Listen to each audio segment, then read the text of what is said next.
Hey, it's Gerald from Lakers Fast Break. Anchor is the easiest way to make your next podcast. It's absolutely free, and their creation tools will allow you to record and edit your show right from your phone or your home computer. Anchor will then distribute your podcast for you so it can be heard on great podcast outlets like Spotify, Apple Podcasts, Radio Public, Google Podcasts, and many more. You can even make money from your podcast with no minimum listenership. It's everything you need to make a podcast all in one place. So download the free Anchor app today or go to anchor.fm to get started on your next podcast.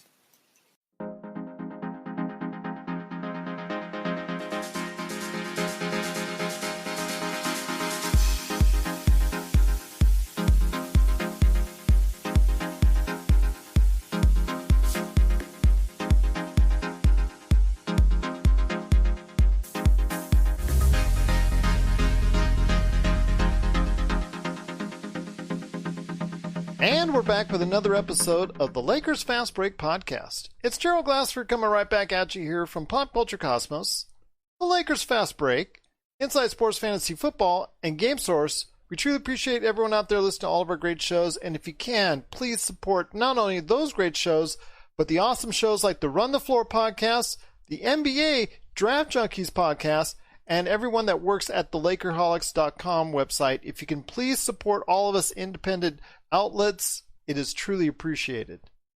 Well, we had another great game come down to the wire.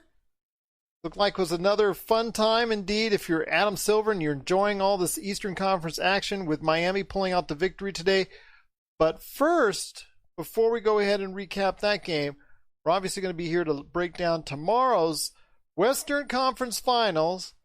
And Game 1 starts tomorrow on Friday with the Lakers facing off against the Nuggets. And here today to talk about all the great things going on are three great guests indeed.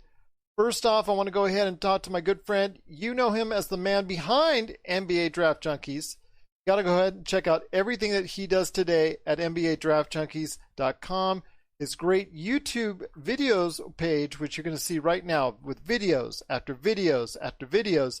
In fact, one he just put up today with Big Board Talk with Derek Prashak, I think it says right there for you, which I got to check out because I hadn't seen it today. I've been kind of busy, so I got to check it out. It is NBA Draft Junkies, and be part of the 12,000 subscribers there right now. It is Rafael Barlowe. And Rafael, I know you as a man who loves his video games, but are you still downloading NBA 2K? No, it took 6 hours. And so it's finally uploaded, and then I guess the day after I finally got it uploaded, they put out the price for the PS5, which is a lot lower than anticipated. $399 and $499 coming out November 12th and 19th, depending on the area. Check your local listings. So sad that I know that already, but what can I do? Pop culture. And see, I don't play it enough to, I probably play the game maybe 3 times a year, but then those 3 times I'm locked in. Like it could be 18 hours a day for 3 days, and then I'm done. So, but I hate having the outdated system. So somehow, some way, I'm gonna figure out a way to have the PS5. Well, the advice I would give is this: I mean, if you've got a 1080k TV or a 4K TV, really doesn't matter at this point in time. To me, it's all about the games. And yes, including NBA 2K, although you will have to pay extra for NBA 2K, but most of the games that are currently available on PlayStation 1 and Xbox One will be getting some sort of free upgrade, again, outside of NBA 2K, to whatever PlayStation 5 and Xbox One are going to do. But if there's no exclusive games that are drawing people in at the time, so I tell most people, wait. But that's, like you said, you're going to buy one. My co-host, Marcus De La Garza, is going to buy one. My other co-host, Josh Beer, is going to buy one. So look like, hey, you guys want to go ahead and spend right away. I just want a reason to buy it, and that I can't find right now in current systems.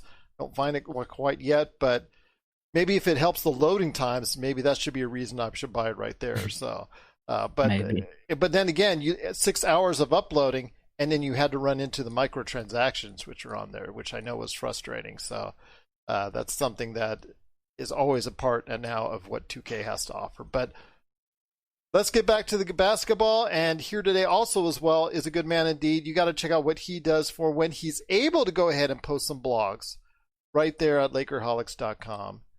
It is one of the blog editors indeed. It is Jamie Sweet. And Jamie, you look like you're a man in mysterious shadows from where I'm seeing you at this point in time. Yeah, I've got my back side lighting, my high side light kind of up here in the kitchen. Hey, if you're trying to scare Nuggets fans, you've done your job. I think it's might be Lakers fans need to worry a little bit about what the Nuggets can bring. But I think both teams have a healthy amount of respect for one another. Well, we'll see. I mean, I know the Lakers are saying the right things, and I know the Nuggets are as well. So we'll see what happens, and we're going to be talking about that here in a sec. But I want to go ahead and introduce the last member of our crew right now today. Last but certainly not least, he's a man indeed that you got to check out with all the great stuff that he does for Medium and also his site, LakerHolics.com. And LakerTom, so good to have you on the show. Are you having enough vitamin D lately?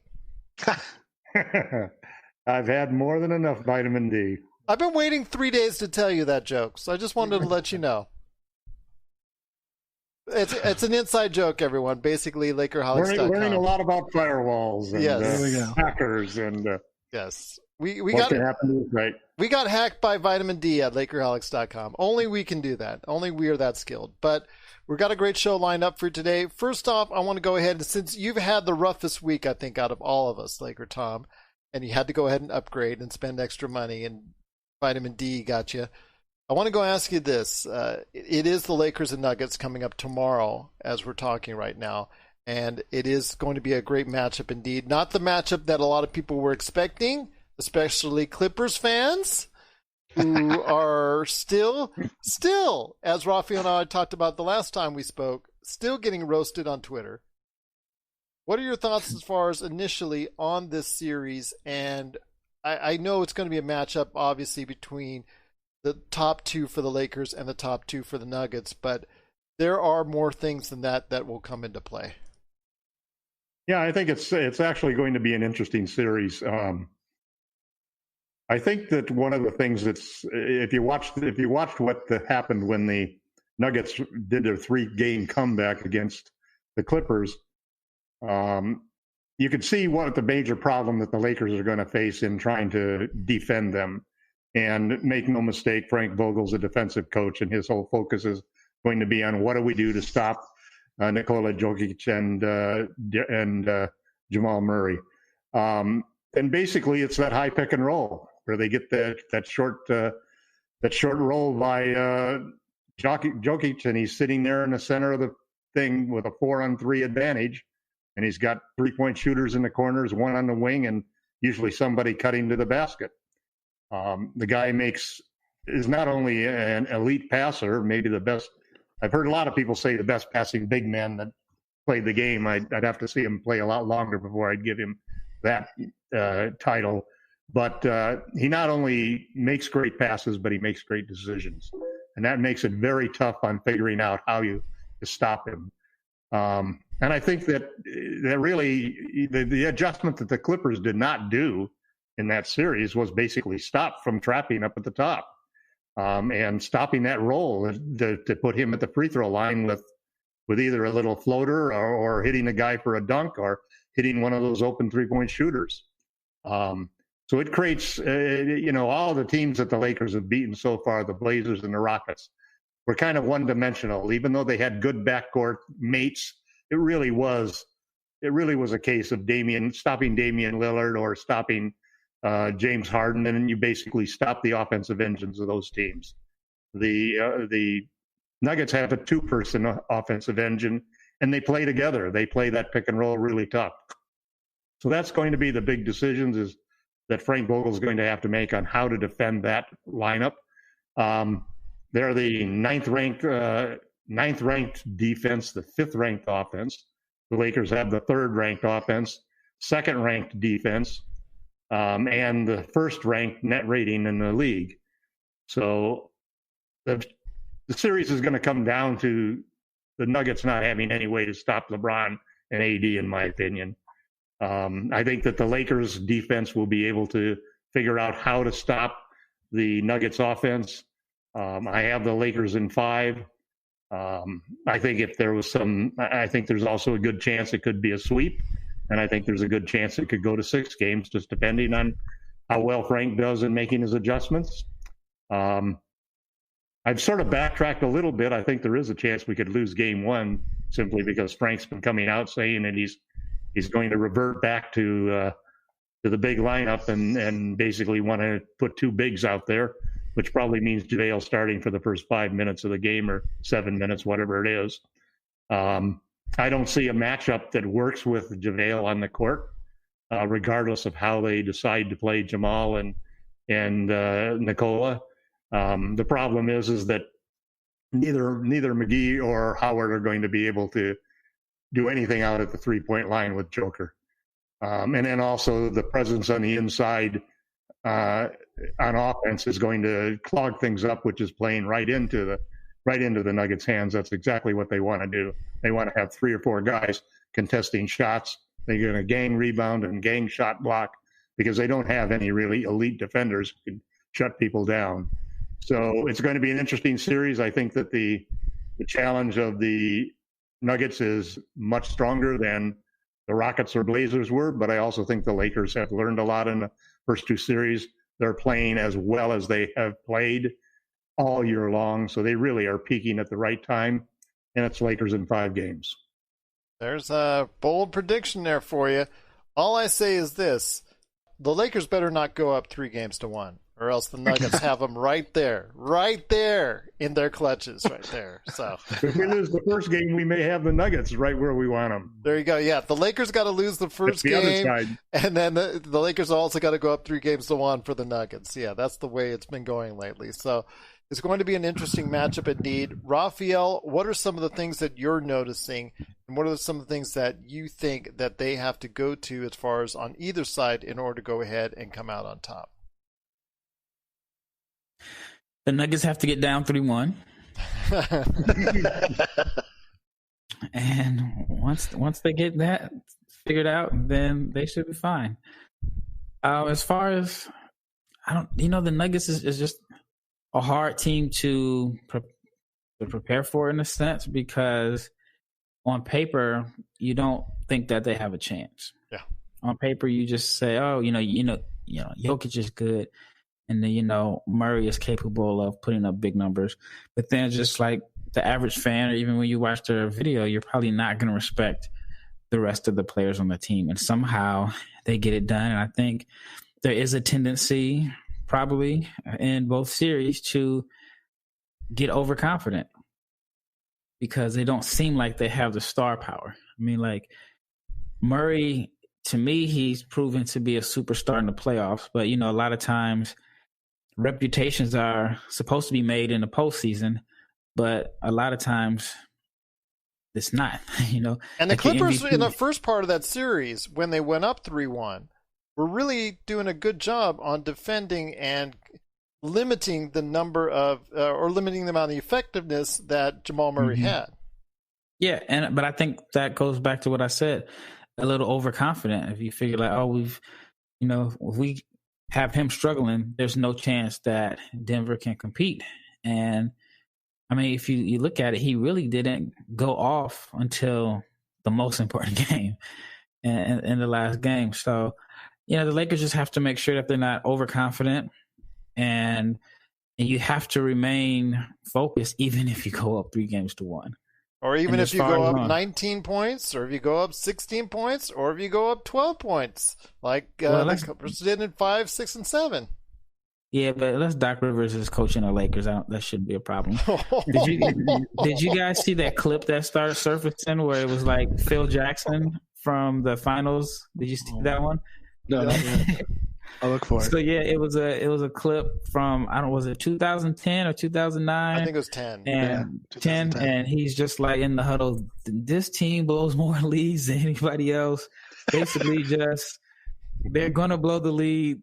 Stay focused, and it actually happened. Like it was just funny that clip resurfaced, and but yeah, I think LeBron is the leader that's not going to allow his team to lose focus. If they have an opportunity to shut the door, they're going to slam it.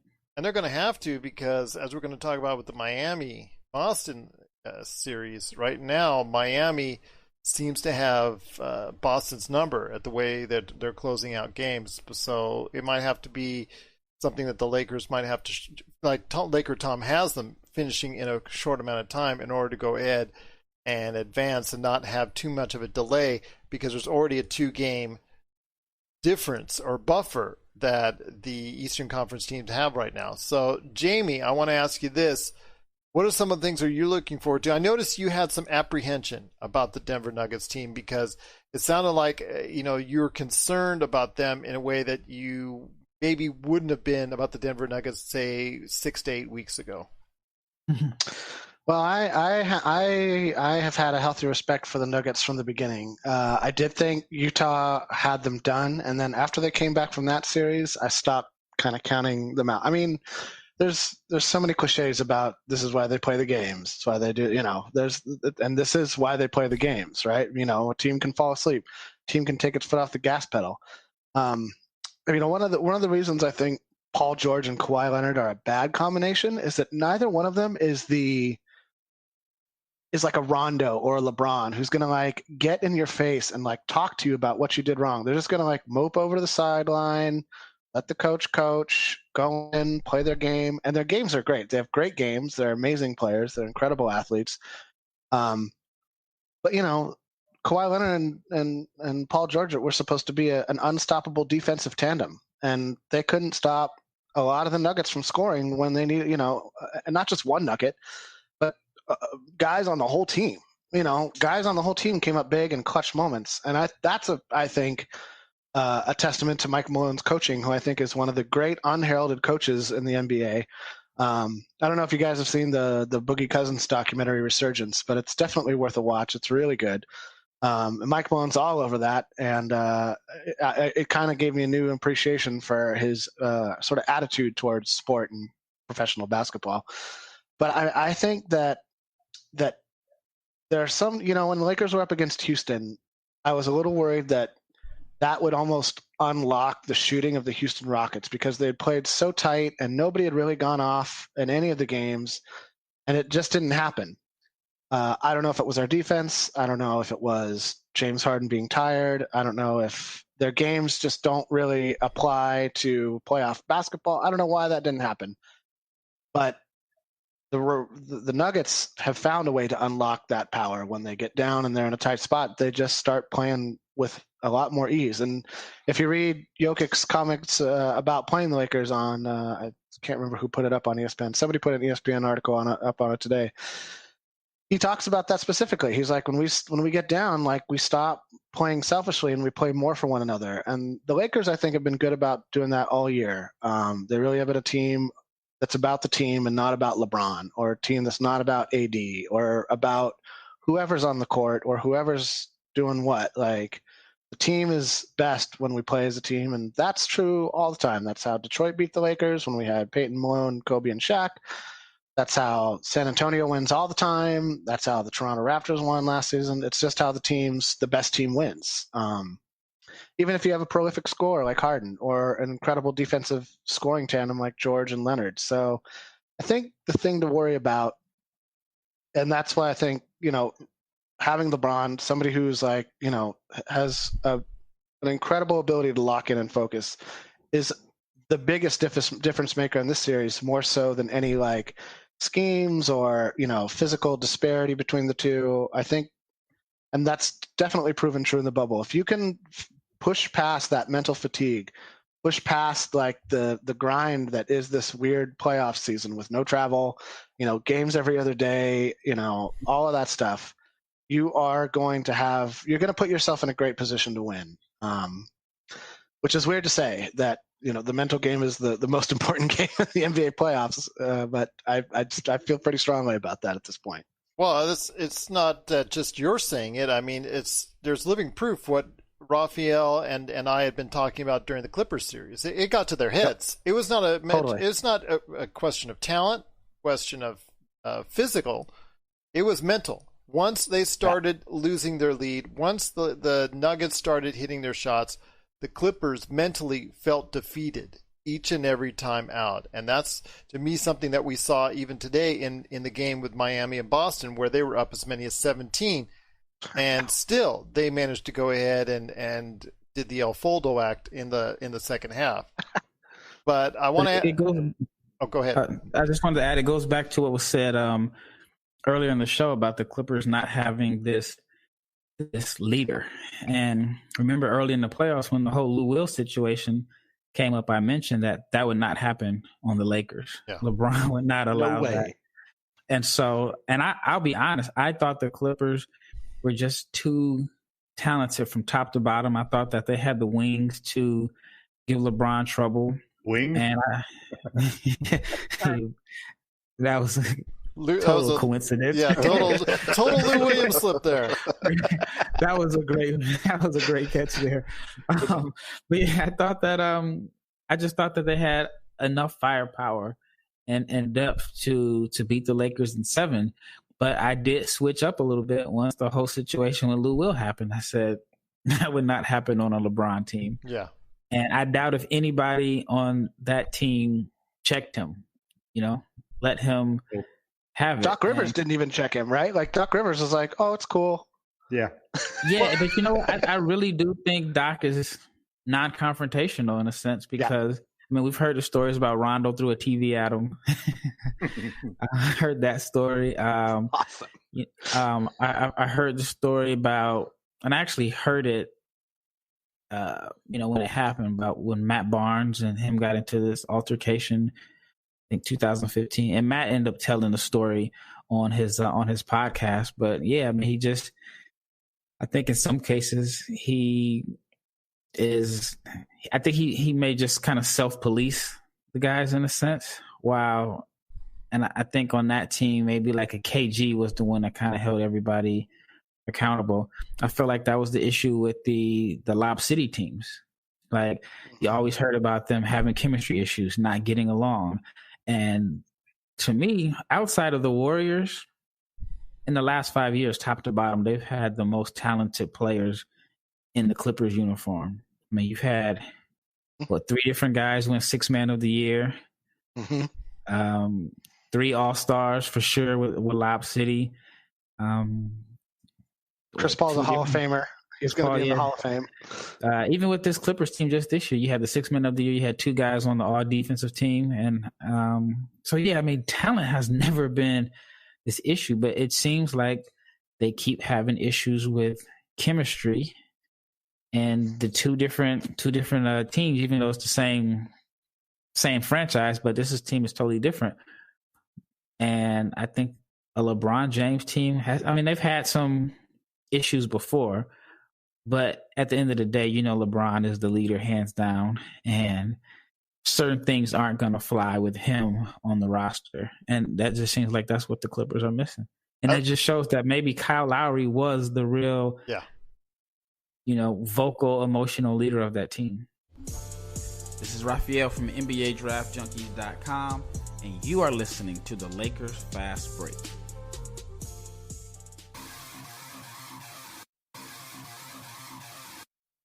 Needing an edge for your fantasy football team? Listen to the guys at Inside Sports Fantasy Football for insight that will help you reach your league championship. That's Inside Sports Fantasy Football. Check it out today on your favorite podcast outlet. I love the memes, though, that are on Twitter about how the Clippers lost to this guy, and they're showing a picture of Nikola Jokic as a kid. As he's out of shape, chunky little kid, and it's like the Clippers lost to this guy, and it's just so funny how these Twitter just roasting the Clippers big time, which is what I'm hoping will not happen to LeBron and the Lakers going forward. But there is that very real possibility that you guys will have to stay off of Twitter if the Lakers series goes south, either now or in the final. Well, LakerTom, I would shut down your Twitter if that in case does happen, on the slightest chance it does. But it is going to be a very interesting series at the very least coming up. I think that they will provide at least some challenge to the Lakers if they're not able to stop that pick and roll. One last roundabout, and then we'll go ahead and hit the Miami series. LakerTom, I want to ask you this: when it comes to stopping that pick and roll with those two, I mean, for me, it's simple mathematics. You've got two great players out there on the back end doing that pick and roll, running that pick and roll in Jokic and Murray. Why not have your two best players on them in LeBron and AD? Oh, they switch? Oh, that's terrible for the Nuggets because then you have LeBron on Jokic, who's almost as tall as AD, and Jokic can't take him down to the box because he's actually stronger than Jokic. And he's stronger than AD, so that would be the worst choice. But then again, if you've got a motivated LeBron playing defense, that's bad for Murray. So Murray will have to go ahead and create some type of either miraculous shot or go ahead and pass the ball off. And now you're leaving it up to the role players. And there is the thing. The Lakers role players are on a high and a confidence right now that we haven't seen at all in the bubble. And that's something that I really want you to talk about because it could come down very well to the role players and who performs the best. You know, it's funny because in every series, every great championship run, it always comes down to certain role players. Your superstars have to perform. That's just a given. And if they don't perform, you know, we saw what happened to the Clippers and we saw what happened to the Bucks. The bubble has changed everything in a lot of ways because it's given some teams like the Nuggets and like the Heat a new life that you really never were sure that they had until the bubble opened up. It's taken other teams like Milwaukee and the Clippers and really shown their weaknesses. Both of those teams really never had gotten here before. And the same reasons why they didn't get here the last times they played were the same reasons they didn't get here this time. In the case of the Clippers, it was camaraderie and culture. In the case of the Bucks, it was being one-dimensional.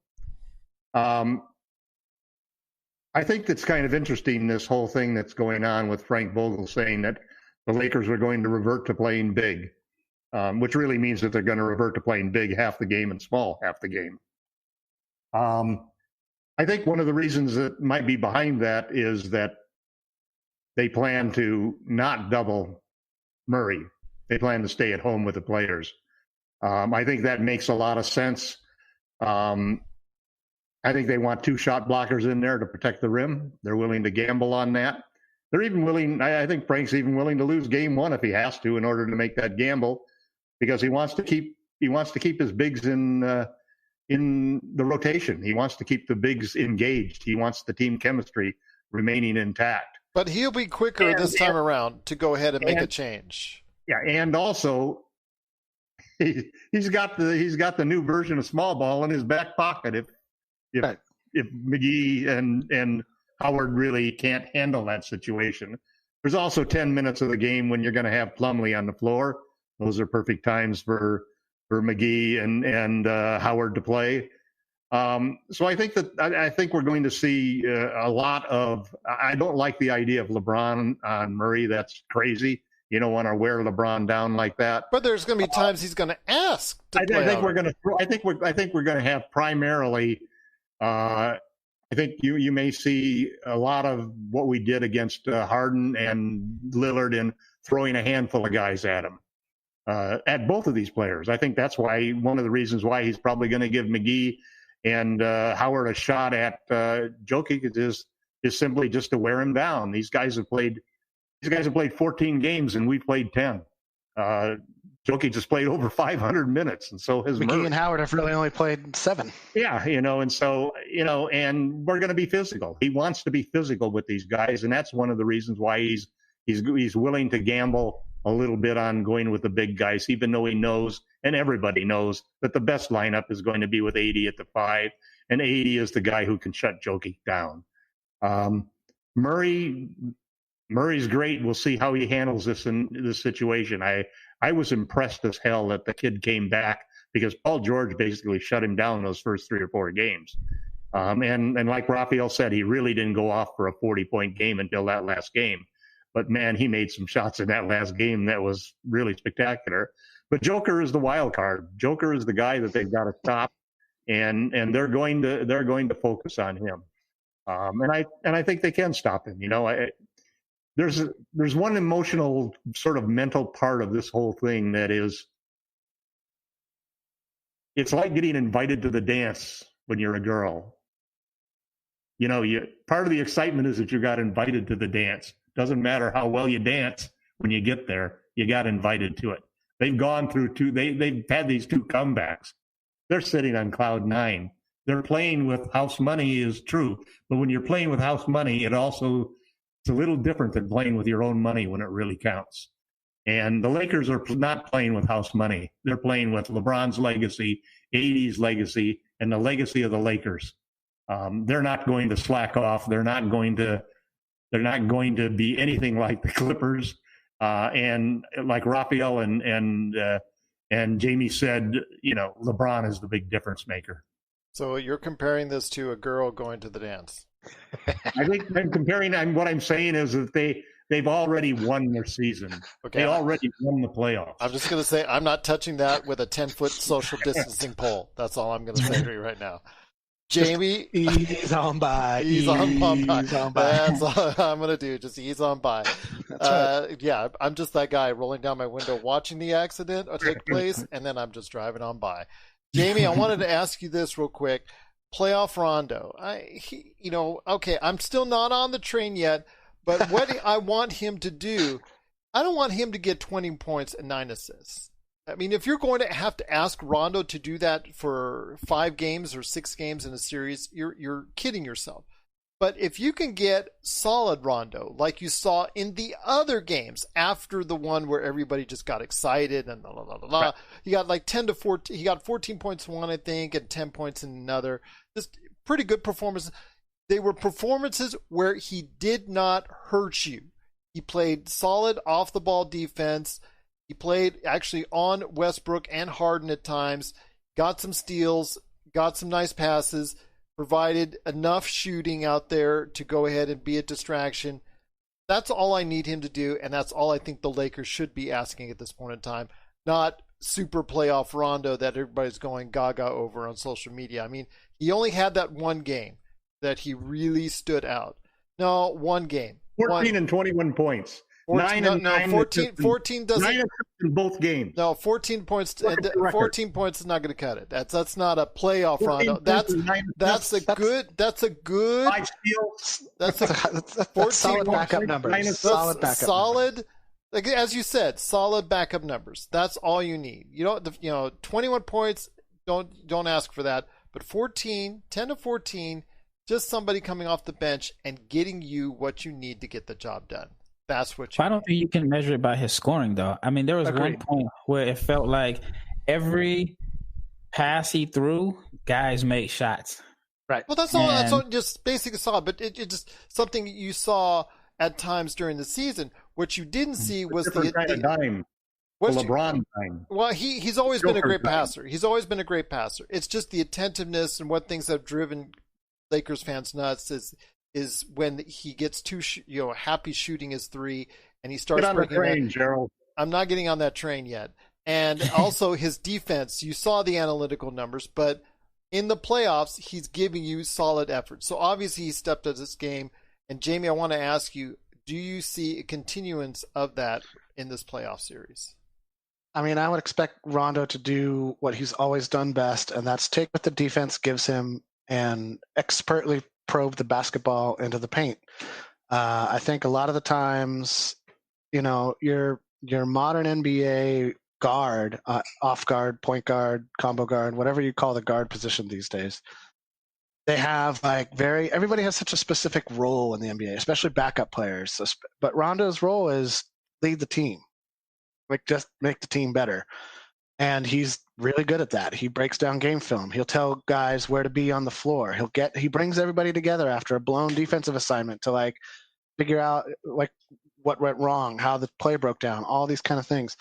Few players in the NBA do that anymore. Few players bring the squad together and say, "Hey, we need to get back on the same page." That's where I think that is the strength of Rondo. I never expect Rondo to score more than 10 points. I never expect Rondo to dish out. I don't expect triple doubles out of Rondo anymore. He's going to grab rebounds because he crashes the board. He's going to get steals because he's aggressive on defense. Where I worry about Rondo is when he gets is kind of how he. I'm not going to lie. The way we finished Game 7 with his brother getting kicked out and Rondo yapping at everybody, I was like, this is the Rondo that worries me because he's a little too. He's just too pumped up. He's too into the game. He just needs to kind of take a step back and just feel the flow. And, we were winning by that point. The outcome wasn't in question. I don't think his brother's going to get kicked out every game. Which has got to be one of the funniest things. Where you're worried about him getting it, in an argument or getting into a heated discussion continuously with Murray. And that's the thing. Or the refs, or anybody, anybody at all. He runs hot, and that's both a strength and a weakness, and that's true of all sorts of players in the NBA. That's just how Rondo rolls. But I think that having a big for Rondo to toss lobs to that isn't AD, that isn't putting the pressure on LeBron, is going to put pressure on Nikola on defense, because Nikola is not a great rim protector. He's not. He's an average defender. He is like, he tries. It's not that he doesn't try. He's not out there just. Well, he's going to be trying like, this series, that's for sure. We ought to get the Nuggets' best effort, barring some sort of who knows what. But I'm expecting best effort. We'll be down 1-3. We'll be down 0-1 after Friday. But there'll be fatigue as far as it's concerned, because Tom hit it right on the head as far as saying they've played 14 games and Lakers had 10. So there may be a little bit of fatigue here and there, but you will not get anything less than the best effort from the Nuggets. They're too well coached of a team, and obviously I've seen that already, and they don't give up even at any point in the stretch, and we've seen that already. And they don't get into it with the refs. The entire Houston Rockets team gets into it with the refs. LeBron even gets into it a little bit too much with the refs. The Clippers get way into it with the refs. Doc Rivers is Mike Malone doesn't care. He's like, you get your butt down there and start playing defense. We can talk about it in a timeout. I'll go and talk to the refs about it during a timeout. You have a job to do. That's what I love about Mike Malone, is that he's just one of these guys who wants you to play your best basketball game. He doesn't want you to be, anything else but a great basketball player. And he does everything he can to put you in that position. And it's up to you to take advantage of it. And I just think that it's going to be difficult for the Lakers to match that kind of energy and intensity every night, especially at the beginning. I think as the series rolls along, we'll find our footing, we'll find our legs, we'll find our intensity. But, we got old guys, man. We got old guys. That's why all this long rest, I think, is good for them in the long run, but is why we struggle so much in game ones. We struggled against Portland, who we were obviously better than in nearly every facet of the game, except at lead guard, CJ McCollum, both guards, I could argue. Rockets had two of the best guards on planet Earth. So that's where, again, where the talent over mentality is going to be the thing. I just think that, having Rondo, the best thing about having Rondo both is to make the rest of the team better and to let LeBron just be old school LeBron. Get him on the wing, get him moving towards the hoop, not with the ball, make his defender, watch the ball and LeBron. And, LeBron's so smart, he gets easy buckets when he has advantage. And easy buckets in a playoff game, turn the series, turn a game, make it happen. So that's where I think Rondo's true strength comes in. I think the Lakers are going to be are well equipped to battle any of the remaining teams in the bubble as we move forward. Honestly, the team I'm most worried about is Miami, because they are so hot right now. They've got 5 different guys that can beat you. Want to thank? Is that a vote for the Rondo playoff Rondo train? I don't believe it's just but dude, I mean, listen, you've got 8 trains you're the conductor of. You're conductor of the small ball train. Well, you're conductor of the trade the team for 5 different players. You're running Grand Central Station, my friend. That's right. I didn't get my Euro pass this year. I don't have my Euro pass. I'm hitchhiking my way across the. So are you voting for Rondo or against Rondo here? Sounds like. I mean, first off, he's a Laker, so I'm pro Rondo. But what I'm not expecting is unexpected output. I'm not, like I said, I never expect Rondo to score more than 10 points. I never expect Rondo to dish more. Or not? I expect him to try, but I think the let's just see in the series what happens with this Rondo right train. exactly. You can't predict it. You're gonna have to see how it unfolds. Exactly. I want to thank Aztec Goji. For watching. He had a comment. He said the Lakers cannot overlook Denver, or else they will go back to LA with the Clippers. But he thinks that they will take them seriously, and I agree with you, Aztec Goji. Thank you so much for watching. I do agree that they will take them more seriously. Rafael, before we head on over to the other game of the night, or actually the game of the night in the NBA playoffs, I want to ask you this. Michael Porter Jr. and the rest of the Nuggets that are out there, is there anyone that you think can be a factor as they're seemingly like the Lakers in they're always trying to find a third man to go ahead and help them out. And they don't consistently have that third guy, but they always seem to have, so far in the playoffs, enough as far as help for Jokic and Murray to get the job done.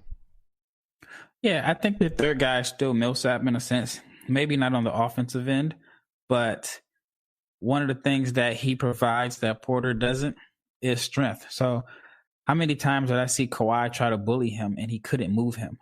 Right. Like Kawhi had been, he still put up big numbers, but when he had a wing on him, he just basically 2 dribbles, put it right in the guy's chest, got to his sweet spots. And there were times where he couldn't get to his sweet spot against Millsap because Paul is strong. It was similar to like LeBron being matched up against Boris Diaw when he just couldn't move him or really get around him.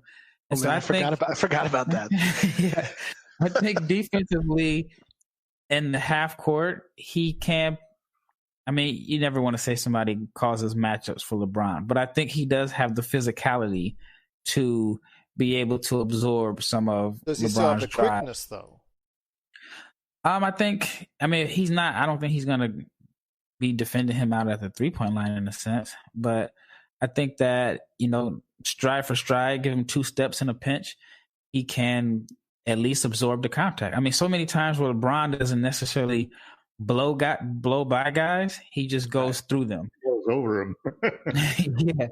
And then if you notice, like once they've cut Porter Jr.'s minutes down. He's not starting anymore. He's playing like 14 or 15 minutes per game. And defensively, they've been a lot better with him playing limited minutes. But again, this is just a team when you look at them on paper and you don't think they have a chance to win at all. And it's one of the things I wanted to add earlier about the Jokic and AD matchup. I'm looking forward to it because Gobert is a great defender, all NBA defender. And there were so many possessions where Gobert played excellent defense. He, used his length, had his hands up, and Jokic just pivot, turn around. And he just had like so many different, I don't even want to say moves, but just different counters where reverse pivot, all of that. And then he would throw it up. And then if you play good defense, he's very good at the last minute finding a cutter that gets an open look. So I think AD is going to definitely make an impact, but it's like with him, you have to, it takes so many multiple efforts because if you stop him on a drive, he'll come back to another move. He'll just hold it, pump fake. And then that little one leg shot that he's been throwing up, it just throws off the timing of so many defenders because, you're used to a guy gathering his feet 1, 2 and shooting. He's just so skilled. So that's the matchup. I mean, everybody's looking forward to that matchup, but I thought he kicked Gobert's butt and Gobert is not a slouch on defense at all. No, absolutely. He would always find a way to go ahead and outstretch. Even though Gobert's arms would be outstretched, he would always find a way to go ahead and just pull off some miraculous shot just right over his outstretched arms. And like I said, Gobert played an outstanding defensive job on him. He just got it done. Go ahead, Jamie. Yep. I'll take Jokic scoring 30 to 40 points if it means he only has like 3 or 4 assists. We can get those assists down, keep him from like hitting guys, cutting to the rim, keep him off the line, like getting contact with the rim, stuff like that, or kicking out to open threes. I think that's going to stymie the the preferred method of attack by the Nuggets. I think getting him in foul trouble. Well, that's where hopefully, JaVale and Dwight, putting some pressure on him on offense a little bit, forcing him to play more defense. AD doesn't put a lot of pressure on a defense. His style of play, I feel like he's not one to like back a guy down to the rim and like force contact. He shoots away from contact a lot. He shoots a lot of fadeaways, open jump shots. Gets people in foul trouble very strongly. He does. He does. He shoots a lot of free throws. Off his activity. Yeah. Not necessarily bullying guys. No, exactly. No, I think that's mostly from his rebounding, to be honest. He's really active as a rebounder. I think that's where he picks up a lot of fouls on guys. Guys hold him, guys push him, guys try to keep him off the box or try to box out on him, and he's too quick. He gets around him. I think I would settle for Jokic putting up career points every night if every other Nugget was, including Murray, that's the challenge, is kept, to their average or under. I think that puts us in a solid position to win the series. Well, I think it hurts in a sense because if he's knocking down threes, which would take AD out of the paint, and then that's when he can have time at the top of the key to find cutters, and then the pick and pop becomes an option. Not only the pick and roll, but the pick and pop. So I think that the Lakers really need to contain him because he is the engine. Right. But if you get him in foul trouble, then it's definitely a big win because I don't think Murray is really a point guard and he's not really looking to get guys involved. And because Jokic is really the point center, it allows Murray to focus on doing what he does best, which is trying to score. So I don't know if you try to get some AD post-ups early and see how the refs are calling the game, or you call some ISOs to get AD ISO'd on Jokic. I mean, that's what I would do. Yeah, hunt both of them, man. You want to hunt both of them with LeBron. Yeah. Yep. I don't know. LeBron doesn't get a lot of calls. Is the thing there. He gets hit in the head a lot. Murray the same way as he took Lou Will. Yeah. And that's why it's a great series. There's a lot of great matchups, and it's not going to be easy to stop all of both of Murray and Nikola's games, right? Like they both have. It's harder to stop LeBron's and AD's. Well, I will say this, that the Lakers are going to, I think, respect the Nuggets a lot more and take them more seriously than what the Clippers did. You can't say the Jazz didn't, because the Jazz, that was something that they took them to the limit, and the Jazz were the underdogs as far as going into that series. But Aztec Goji, LeBron has been quoted saying that the respect that he has for the Nuggets is out of this world. So I'm hoping that will be the case, and that they do respect the Nuggets and do take them seriously for an entire series. If that's the case, I'm taking the Lakers in 5, just like LakerTom. So we've got my LakerToms and my predictions. Rafael and Jamie, I'll start with you, Rafael, first. Your thoughts on the series. How many games and who will win? Lakers in 5. Jamie? Still Lakers in 6. There you go. You're probably, like I said, you're hedging your bets, man. So I'm that's might be something that might work out in your favor. I'm hoping it works out in our favor, but that'll just mean a shorter series, which I think is going to be necessitated, because right now Miami has a 2-zip lead on Boston, and they took the first 2 games in the series, starting tonight with a 106-101 victory over the Boston Celtics. A very impressive second half. Rafael, I'm going to start with you, my friend. They pulled out that zone. I think they were just waiting for it to pull out that zone in that second half, and that made a lead that Boston had shrivel up just like that. And it seemed to rattle the Celtics like I've seen very few things before in this playoffs rattle the Celtics so much as what the zone that the Miami Heat threw out there this evening in the second half. Well, I mean, I guess if you're a Bucks fan, you say this is what happens when a coach makes adjustments. So yeah, I mean, they made an adjustment, and very well said. It obviously threw them off, and I mean, if you're a Celtics fan, you have to feel like, man, we're just a couple plays away from being up 2-0.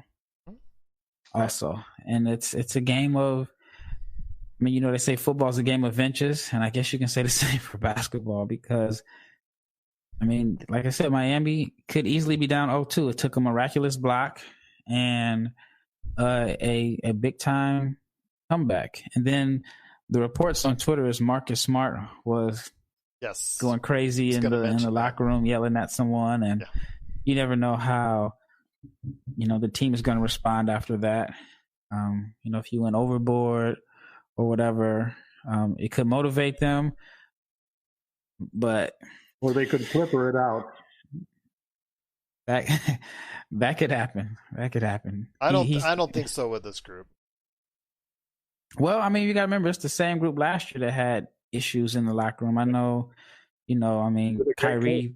No, I meant as far as from the Heat standpoint, them not taking the Celtics seriously. I think that the Heat will, if the Celtics do come back and win this series, it's not because the Heat just disregarded them. It's because the talent that Tatum and Brown offer, they just will play at a higher level than what the Heat can match. Yeah, they don't have an answer for Dragic. No, not right now. He's too physical for Kemba. Yeah, played himself off of the Lakers too. Sorry, Tom. That's another one. No, I mean he's not going to settle for the MLE at this point in time, and Miami's probably going to pay him $20 million to stay. No, I know. I remember you mentioning Dragic as a early contender earlier this year as that, but it was one of my 3 big things that I wanted to get next year. Yeah, next year. It's been like 5 years running. Well, before I get back to Rafael on this, Aztec Goji, once again, Aztec Goji, just thank you so much for watching. I don't see LA holding Denver to 1 win. I think the series easily goes 6 games, if not 7. There you go. I mean, you're calling it, Aztec. Jamie's agreeing with you on that. You've got some great insight, and we truly appreciate you watching. So there you go. But Rafael, when it comes back to Miami and Boston, I mean, what can Boston do to make, just like you said, just a couple fine adjustments here and there that will tweak the series into their favor? Because it just seems like they need a couple tweaks here and there. Yeah, I mean, I think they're going to try to throw Gordon Hayward in, and because he was close, which I think it could help or hurt them. It didn't hurt Rondo like I thought. I thought he would be a little bit out of shape, but I mean, I think that Rondo was out with a hand injury, so he could still run and a back injury though. Yeah, well, Hayward was out with an ankle injury, so when you're out, however long he was out, a month, that means he wasn't on his feet doing any activity. So I think he's going to be really out of shape. I mean, you can't simulate basketball shape, especially conference finals playoff intensity after sitting out for so long. So I think that even when he does get in, I think that Miami will look to attack him, and then it may throw off the rotation some. But they're short. They're not a very deep team to start off with in Boston. I guess they're not by name, but I mean, they have some versatility. I mean, I just think that they're small in a sense. They're really small.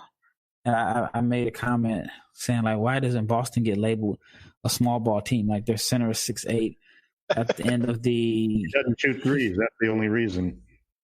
Yeah, well, I mean, I think he does a little, but he's 6'8", and then when he comes off the bench, if they bring Robert Williams in, he's only 6'8", even though he looks like he's taller, but he's 6'8". And then when they play Toronto in the Game 7, the closing lineup, Grant Williams was in at center, and he's like 6'7". And they tried playing Canner today, and that didn't work. Yeah, you can't really play him in playoff games.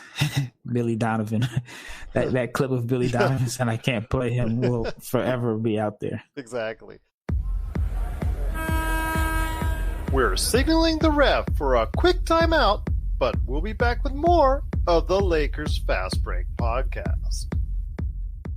Hey Lakers fans, looking for the best place to go for up-to-date news, information, original videos, articles, podcasts, opinion pieces, and discussions about the Los Angeles Lakers? Well, look no further than LakerHolics.com. With a legion of followers always there talking about everything Lakers and the NBA, there's no better place to go to share your fandom as the team heads toward another championship run. So stop by and be part of the conversation today at LakerHolics.com. But it's something we're going to be more interested by the day because it looks like just a couple tweaks are needed. Jamie, before we head on over to LakerTom and to head on to you guys, what you guys are up to with your respective sites and all that, I want to go ahead and hear your thoughts on the series. Jimmy Butler really wasn't a factor on the offensive end, but made a couple key defensive plays playing off of that zone that really the Miami Heat did a great job of taking advantage of. I mean, he's just a great basketball player. I mean, I like players like Jimmy because he doesn't necessarily need to score to feel important or have an impact on the game. And I think that's the Heat culture in general, right? Like there's a great article today or recently, I forget when it came out, some guy interviewing Pat Riley and Spo and the whole inner workings of the Heat culture. And it's a real thing. It's like, like our team defense is a thing. It's like another player on your roster that you can kind of like rely on in some nebulous way, unquantifiable way. You look at the game, you look at the stats, and it's not like any player on Boston had a bad game. They just lost the thread as the game went on and couldn't score down the stretch. It's a funny thing how the zone defense seems like it almost invites the 3-point shot. It invites the analytic scores, right? The way you break a zone is you score inside or you hit threes. But then it seems like when teams go to a zone, teams stop shooting threes. And I've never been able to figure that out. Or maybe they stopped making them. I don't know what it is, but it's a weird thing. I think that Brad Stevens is probably going to use Gordon Hayward. Probably not as a starter, probably on a minutes restriction, and try to get him going against when Butler isn't on the floor, and not have, because I think that they'll just hunt him out on defense and make him play defense. And I think he'll probably have a hard time with that coming back from an ankle injury. It gives them another playmaker, I guess. To what degree, I'm not sure. Hayward hasn't really ever seen the same since his debut as a Boston Celtic when his leg exploded underneath him. He was never that player that you saw in Utah really consistently, if really at all. I mean, he's had great games individually, but not like a stretch where you're like, man, Gordon Hayward's going off right now. So I don't know if it's a mental thing, not trusting the leg or whatever. It just seems like he's, not the player that they signed to that mega deal to, and maybe never will be, which I guess that's another curse of Boston's, that they just can't win the free agent games for some reason, which I certainly don't mind. There you go. But but I think that it's going to be the Heat. I thought this was going to go 7. I'm not so sure anymore. I think it could be 5 or 6. The way the Heat just have so much confidence on defense, they just really trust their defense. And Kemba Walker, that's I think one of the liabilities for Boston is their star player is so little. He struggles containing big guys. You can post up Kemba pretty easily. He gets his steals, he gets his defensive moments, but overall his impact on defense isn't that great. And you got to play him because he's your best playmaker, and he's going to open up the game for Brown and Tatum. So, and you paid him $141 million. Right, exactly. No, you're right. You got to play him. You're not going to be like, listen, not this series. It's not happening. So, they're going to play Kemba, and I think that's going to be a huge issue. It's in a way, Brad Stevens is kind of in the same position Mike D'Antoni was. Mike D'Antoni doesn't have a job now, so he's not in any position. Not for long, though. Yeah, no, I'm sure Indiana will pick him up for some inexplicable reason. Even though I thought Nate McMillan was doing a great job there. I think that what adjustment does Boston make? They tried Cantor. That's not an adjustment that you can really go to. I don't know what move Brad Stevens makes, at least rotation wise. I guess you could switch to a zone 2 or try some different defensive looks on, Goran to try to take the ball out of his hands. But then they kind of have a similar style as the Nuggets, where like if you're stopping the penetration by the guards, they'll dump it off to Bam at the high post, and he can make a play. He can. I mean, he's not the spectacular passer that Jokic is, but he's a fine passing center. He hits the open man. He's got great vision. So I think that the Celtics are in trouble. I think that not winning that game one got into their heads. That block maybe got into their heads in a way. I saw that, LT. Not that block by Bam maybe got into their heads the same way that LeBron's blocks in game three got into Houston's heads a little bit, where they get a little like, what do we do? Like, how do we overcome all of this defensive pressure? And I don't know that there's a good answer other than make more shots. That's it. Like, there's not a great adjustment I see that Brad Stevens has to go to. I'm thinking maybe now Heat in 5. Well, a long break. Let me ask LakerTom this before we go ahead and head on out, and that is this: Duncan Robinson, name that we haven't spoken about yet, who did a great job, 6 3-pointers. But then what else did he do? He just did 6 3-pointers, which is what they want him to do. Would trying to force him to put the ball on the floor and also targeting him more on the defensive end be a way to go ahead and maybe get one aspect of that Miami offense that's flowing so well right now a little bit off its game, or just enough, enough tinkering to go ahead and get that 5 to 7 point swing that you sorely need? I don't think so. You know what reminds me of this particular playoffs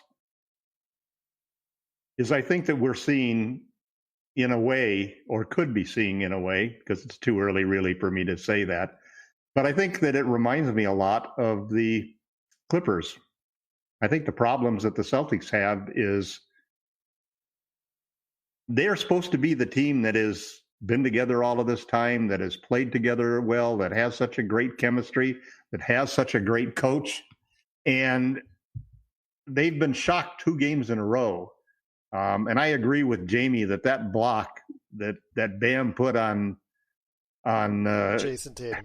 Jason Tatum was, I think that has really affected Tatum's game. You know, that was he was coming down for a dunk that was going to be one of the most heroic plays in Celtics history.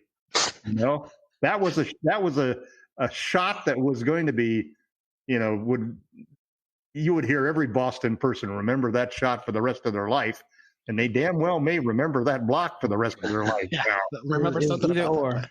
It was either or. And now they've lost 2 in a row, and they're facing what is really the real elimination game in the series. It's not the 7th game or the 5th game or something. This is down 2-0, down 0-2. And if you lose this game, historically, your odds of being able to come back are 0.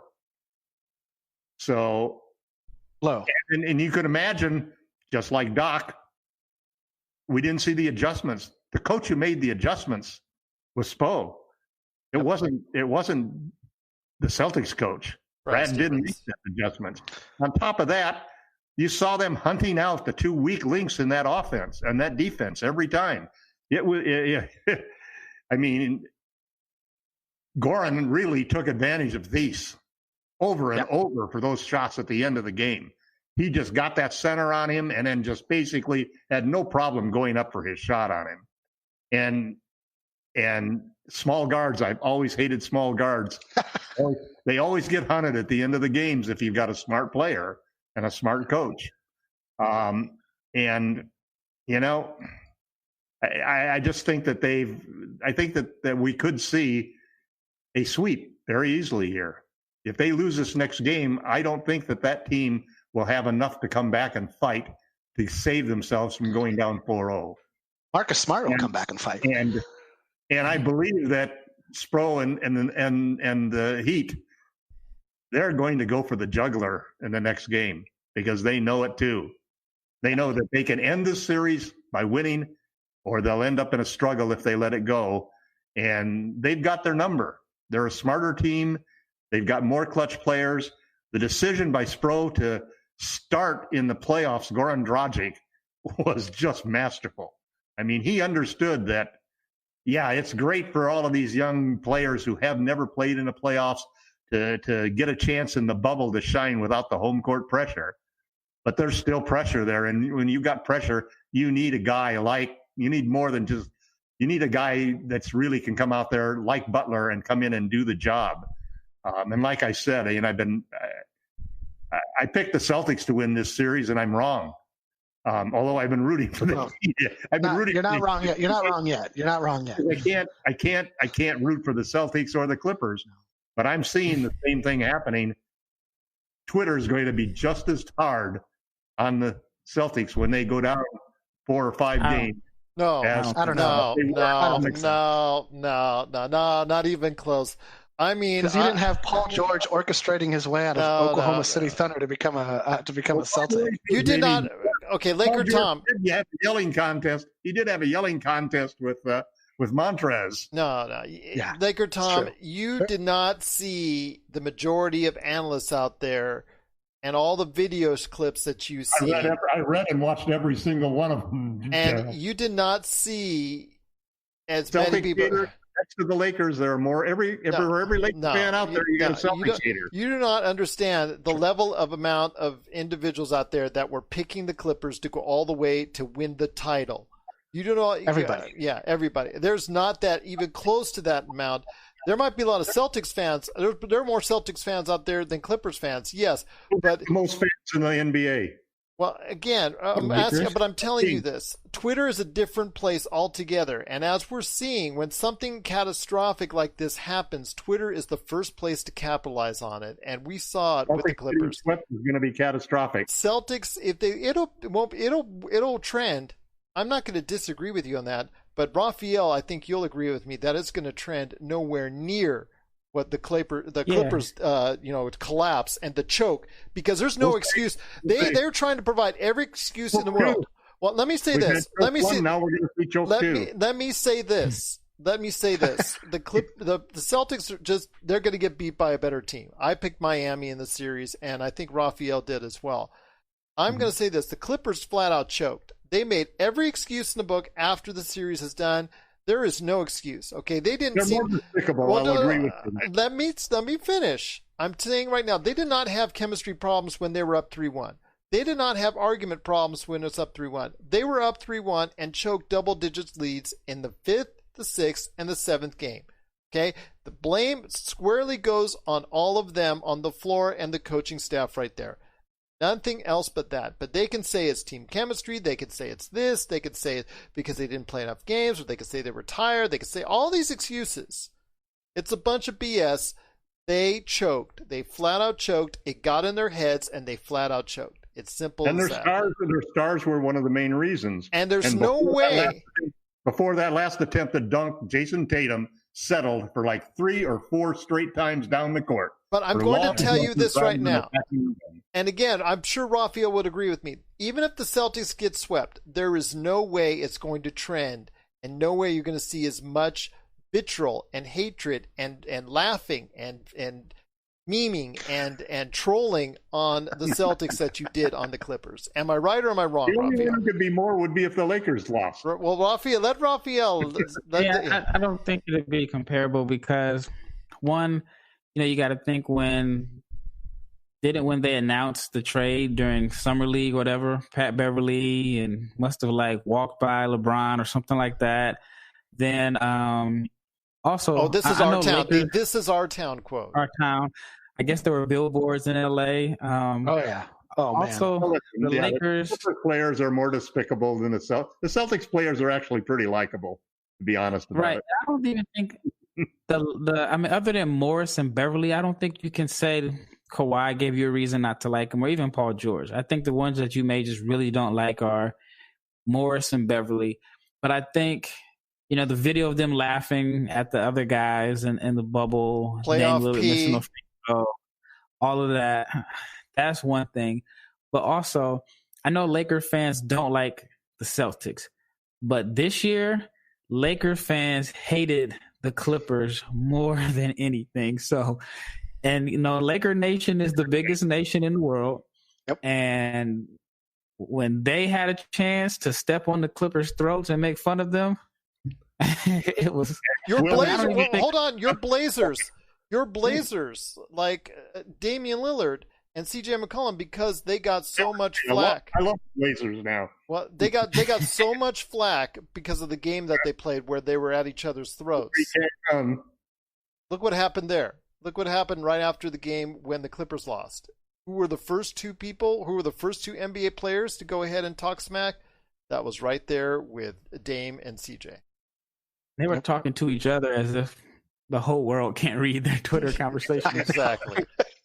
So I'm telling you, they voted to go home. I just didn't think they were going to go home that way. And the Celtics, like you said, have a lot of likable personalities. They don't have the definable personalities that they've had in the past that either you love or you hate. I agree with that. It's a good young team that's going to develop even further, that has a future in Boston. Don Nelson or Danny Ainge or Larry Bird or McHale or all that. Like I said, those guys. I mean, those are real. Yeah, those are real hateable guys. And that's what I'm saying. Different era. It's a different era. So but Celtics. There's a lot of Laker fans, and we all enjoy stomping on the Celtics. Well, yeah, absolutely. But it's, they're not even they're not in our division or conference. Let me put it this way: if Kawhi Leonard championships and we only have 16, but that's a long-standing rivalry. This is what's here and now. Remember, Twitter is on what's here and what's now. It's probably the age difference we're seeing here because I've been around a lot longer than you guys. Societal difference. I mean, there's a what have you done for me this year? Like if Kawhi had left a championship team to come to the Lakers and team up with LeBron and gotten Paul George to orchestrate a trade to come to LA and join forces, the world would have exploded, right?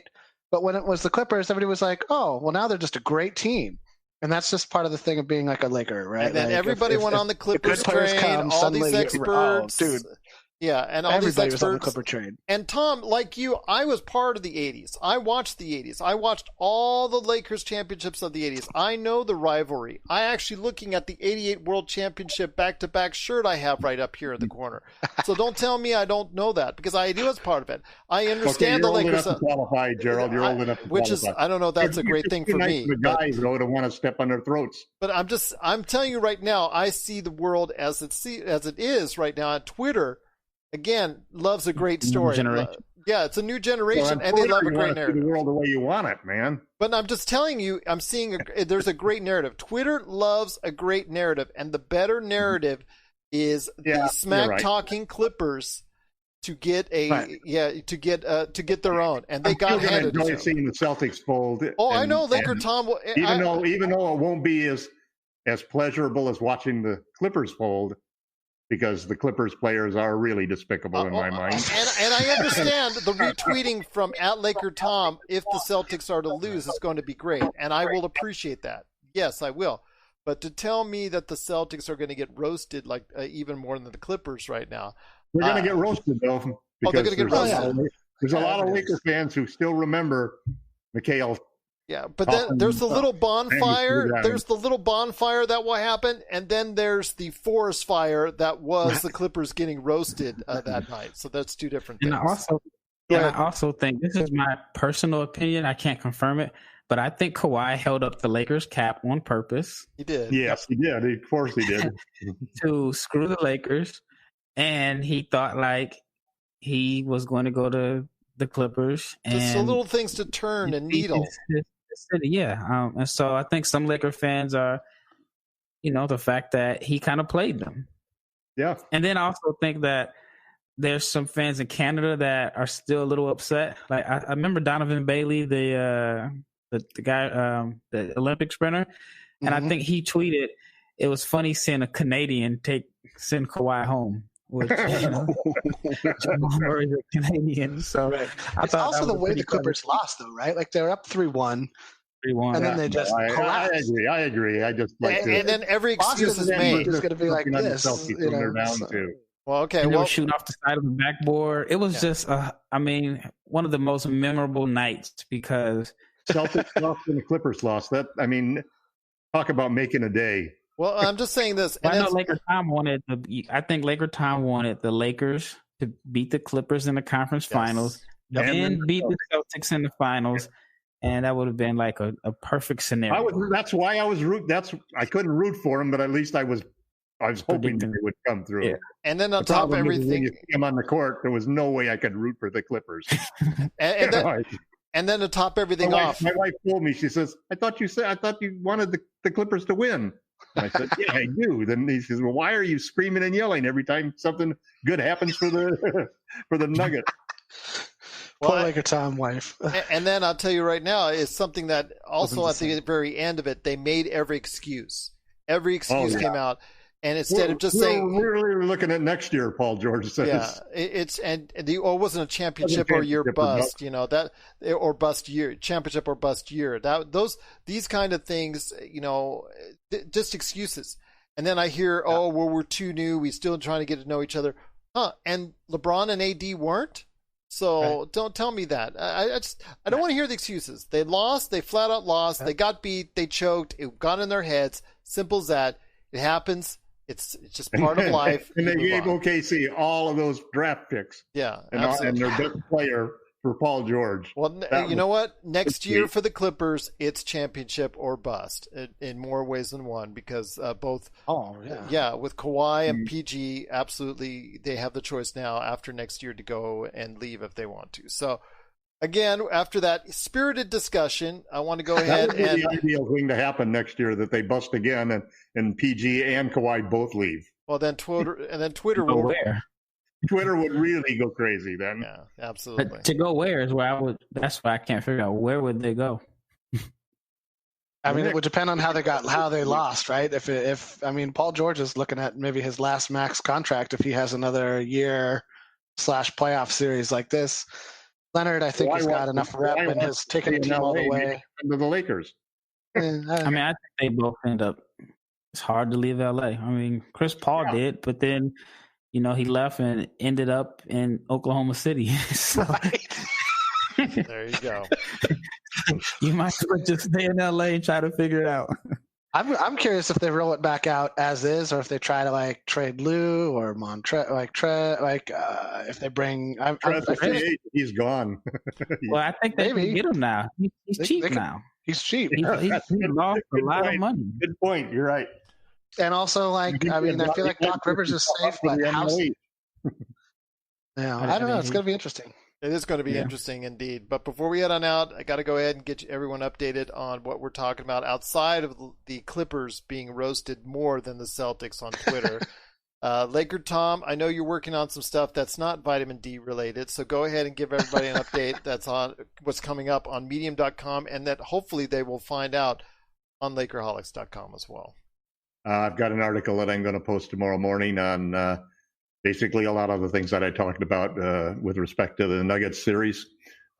Who's going to play center for the Lakers against Nikola Jokic? Here we go again. I know, and that's what I love about these articles is that when I make comments, it's usually a lot of back and forth between me and LT on this, but I never say that we won't play small ball or AD won't play the 5 in crunch time. I'm always just talking about who starts, and it becomes this whole thing. And I'm like, no, dude, I'm just talking about who's starting. McGee's going to start. Well, I like this one, Jamie, because I pretty well, just as I said in my comments, I pretty well concede that Frank is going to try the big lineup, but he's going to have the small ball lineup in his back pocket. Yeah, if it gets to the point where it necessitates it, he's not going to hesitate this time around. And I think what we discovered is that he's adjustable. Is because of Jokic's ability to pass. So if you double Murray and he gets the ball to Jokic in the middle, then we're 4 against 3, and it's going to be hard. Well, you got to check. Ignites them. Well, you got to definitely check out what LakerTom has to say on his articles on Medium.com and Lakerholics.com, provided that Lakerholics.com will allow us to do so. Jamie, sweet, I know you got some things that you're cooking up. I know for your 5 great things. Want to hear what you're doing right now and what you're cooking up for people at Lakerholics.com. Really just waiting to see what happens after Game 1 tomorrow. So looking forward to that. That's going to be really exciting. I love this time when it's 4 teams and you're starting to get down to the nitty gritty of 8 games. I know. We're you can see the end of the season. Players can see the end of the season. Coaches, everybody can see the end of the season. Whatever the end of the season actually is this year, that's to be determined. But basketball will stop. And it's going to be interesting to see how all that shakes out. Also working on some other side projects, not Lakers related, which we don't need to get into here. But you're always going to plug your stuff, man. As long as it's legal. This is Lakers. Let's keep it focused, man. Stay locked in. Focus on stuff. Fair enough. Well, I know your friends on your profile want to go ahead and start talking, so they've always got the invitation. I can just go ahead and just start the recording, and you guys can go ahead and talk. The invitation's open to you guys at any point in time, you and your friends. Yeah, I don't know. It's gonna hit my bedtime eventually. I gotta get some Z's here eventually. But yeah, no. The vibrant discussion is always a fun way to cap off a great day of basketball. So, looking forward to that tomorrow night. I'm assuming as well, and go Lakers, man. Let's get game one. Let's prove me wrong. Yeah, but there you go. And last but certainly not least, Rafael, I know you're working on a lot of great stuff because I know it's pretty late for you as well. But everybody, if they can, please check out his awesome experience at NBADraftJunkies.com, NBA Draft Junkies on YouTube, and of course his 2 great podcasts. So what you're working on now, I know you just dropped something today for NBA Draft Junkies, but what are you working on your great site, NBA Draft Junkies? But one today where a guy came on and he talked about his big board. Derek Prashak, I think, correct? Yep, he runs a site called tailgatetake.com. And then I did a video on Washington's Jaden McDaniels a couple of days ago, and the next video I'll put up will be Cassius Winston from Michigan State. Well, there you go. And you got to check out all the profiles that he has up there, the conversations, the interviews, the podcasts, and so much more at NBA Draft Junkies. So, my friends, it's been a great conversation. Twitter conversations aside, it's been great indeed. I hope everybody drinks their milk and get their vitamin D for this week because we're going to get prepared and get ready for another great series coming up tomorrow. The Lakers and Nuggets, the conference finals start for them tomorrow, game 1. Got to go ahead and check it out. You never know who might be in the virtual crowd. Maybe one of us. Could be LakerTom, could be Jamie Sweet, could be Rafael. It could be me. You never know, but one of us will be in the virtual crowd tomorrow. Hey, CC805, you'll get on tomorrow, my friend. I'll send you the invite. Aztec Goji, thank you so much for watching. Can't wait till tomorrow. I know we can't wait till tomorrow. I know the person who's going to be in the virtual audience can't wait for tomorrow. I wonder who that might be. You'll find out, and they'll talk about it on tomorrow's show. And, of course, everything that went on during the game right here at the Lakers Fast Break Podcast.